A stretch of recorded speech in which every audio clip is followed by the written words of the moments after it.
This short segment is going to be about proportions, basically, trying to use different tools if you need to, just to measure, to check your measurements while you're transferring information either from directly from life or from working from reference or what have you. So, and it's been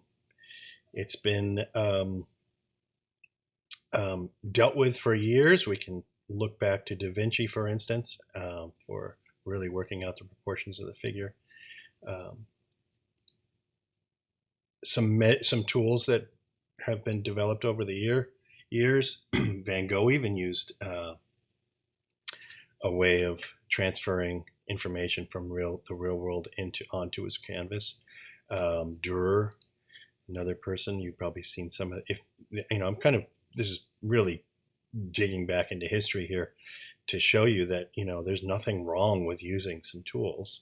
My painting style is a little loose, and I trust my eye, but whatever it takes to get things down on the canvas is really a good thing. Sargent used a sight sizing technique, basically really having the canvas close enough to the subject that that he could back up from the canvas and really check his sizes that way was one way of doing it too. Um, another artist that uses a grid.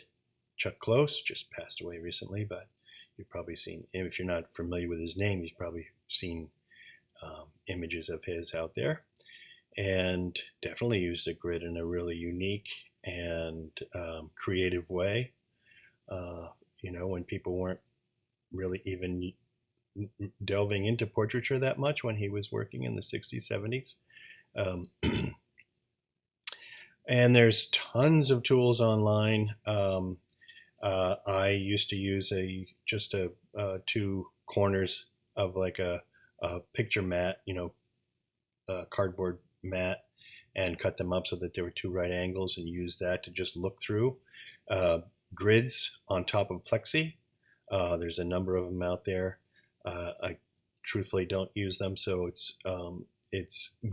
I'm not suggesting that you shouldn't. You can see how they're used here, just using a dry erase pencil and penciling in what the composition is. You can't move the getting back to that Dürer setup, right? So that instrument that's right before his eyes is really his vantage point, and it's fixed, and he's looking through that grid in order to kind of place the grid right onto the table, down onto the canvas in front of him. So that's how he's doing that. So this woman, if she's using the grid to get the sketch done for her composition, she can't like move it from place to place. It's got to be fixed the way that she's looking through it. At any rate, using photographs reference, you can do the same thing. Grid out your reference, and then transfer. You got to grid out the same proportions on your panel or your canvas in order to translate that correctly. But nothing wrong with that. I've used the same thing over the years in complicated compositions in order to get the larger shapes in place and then work with that. I'm just going to touch base a little bit, sort of in the context of module 3, dealing with the figure.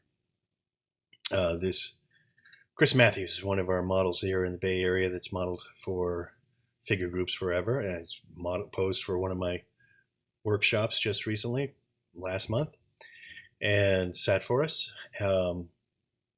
Did a portrait of him, a demonstration, and what I want to show you is just a real quick way of catching yourself, checking your like what I do is I start off with a sketch or sort of a diagram, a little bit of a diagram, in order to see the outer shape of the dimensions of his head. Um, and then once I get that started, I do a quick check, checking the width, um, or the shortest distance, from either top to bottom or side to side, that I can measure in order to check that against the longer distance. And what I mean by that is this. So what I would do, I would eyeball, the distance, like the measurements rather, thinking that the width of his head is shorter than the height from chin to forehead. In this case, I'm leaving the hat out, just for this demonstration. So I'm using my, just a brush handle, thin brush handle. Look, and this is a photograph that I'm doing this, showing you this against. But in real life, I would do the same thing. I'm going to hold my hand, my arm, all the way out so that is fixed, just like we're talking about Dürer pass there. And I'm looking at the distance that is the shorter distance, which happens to be the width. So I'm measuring, placing my thumb or my index finger right where that ear, right from the widest point out there, his ear to ear, and then once I get that, then I compare it to, the height, and I am correct in thinking that he was more narrow from ear to ear than he was from chin to forehead. So I'm measuring that up, and I'm getting, a roughly, if we just work up to the end of that, from the tip of the brush up to the hairline there, or the hat, it's roughly a quarter. So I'm saying that that's 1 to 1 1/4 difference there. So in real life, or not in real life, but in my painting, what I'm seeing is, that width compared to the height. So if I just eyeball that, actually measure it on my canvas, and then bring it up and measure to the width, I'm in the ballpark.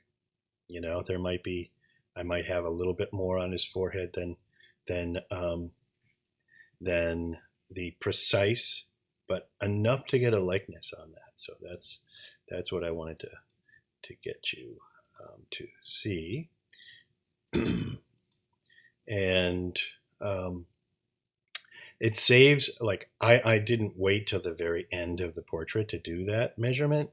I do it relatively early on so that I see that I'm in the ballpark. And a lot of hassle can be avoided if you do some quick measurements, regardless of what the subject matter is. But I think figure, and that, in the context of Module 3, it can help you, just keep things in, check. Getting back to, like, the whole figure, there's a lot of stuff online that you can get, to check out proportion, relative, just a sort of a FYI out there. It's much better to have the head a little bit short, little smaller than larger. Fashion, illustration, they use like 9 heads, meaning from the measurement of just the head from chin to the forehead or top of the head, that you get about 9 heads down to the feet. That is not the way people are put together, but there's a certain sort of, I don't know if it's elegance, but it's getting towards that direction, and a lot of artists take advantage of that, or rather incorporate that in their work. So another situation, another workshop that I was doing, and we had a model in a situation like this, and in order, so I'm working with this, say I wanted to come up with a composition that's just like this, get the figure worked out right in the same place. Frequently, I run out of room. I might have started to draw the head a certain size. I if I do that and don't consider the rest of the figure, I might have the foot go off the canvas, for instance. So what I will do is quickly, once I get a good sense of what the composition is going to be and where she's going to be, I get a measurement for her head, and then I work down, seeing that there's one head length up top, there's 2, 3, 4, 5, and maybe 3/4, and then I would check my drawing and make sure that I can get that onto the canvas and go from there. So just a couple of quick suggestions, a couple of, I don't know if they're tricks, but they're good ways to just check your measurements and go into it from there. And same thing with the grid. The grid is basically the same thing. Wanted to show a couple examples of some figurative artists. Ken Oster's work.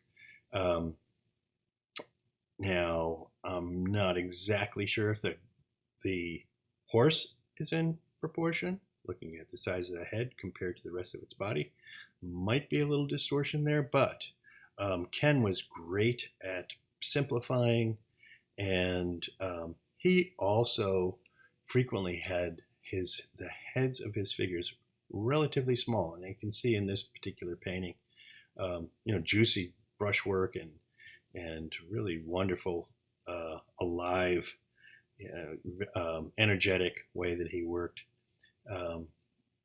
And he frequently would have the heads of the figures just a little bit smaller than normal in order to give that, I don't know, so it's a technique that just kind of gives the figures a little bit of a dignity, so to speak. From scene to scene, framing your vision is the theme of this course and is designed for artists at all levels to explore new ways of seeing the world around them, to recognize the potential for subject matter in the everyday, and how to translate that into paintings that share your unique vision. My teaching experience includes 10 years at the San Francisco Academy of Art, Pixar Studios, and the California College of Art, and private workshops for 25 years. The class begins with a review of the principles of painting with an emphasis on composition and design. I do feel that composition is the make or break foundation of any artwork, but that it's also dependent on understanding the basic principles of value and color relationships, the use of contrast and bold shapes, of creating depth with overlap, aerial perspective, and managing edges. Learning how to simplify the complex and tips to manage the medium of oil are also covered and explained in this section in a straightforward way that the first module is a primer for the rest of the course. Gathering, analyzing, and editing reference material to explore painting options is the next part of the class. In Module 2, we'll dive into quick studies with a constant focus on the design potential, while at the same time strengthening skills in brush handling, how to simplify, edit, and critique your studies destined for larger studio paintings. The third module will focus on how to handle figurative elements in a scene. Gesture, proportion, editing, and grouping all need to be considered, but practice is ultimately the key, so this module focuses and encourages lots of that. The final part of the course, which in many ways can be seen as just the beginning, concentrates on how to develop larger studio paintings while implementing the principles put forward in the earlier modules. We'll also explore various palettes as options in the process, address paint quality, and techniques for working into a painting during multiple painting sessions. I do look forward to the opportunity to work with you.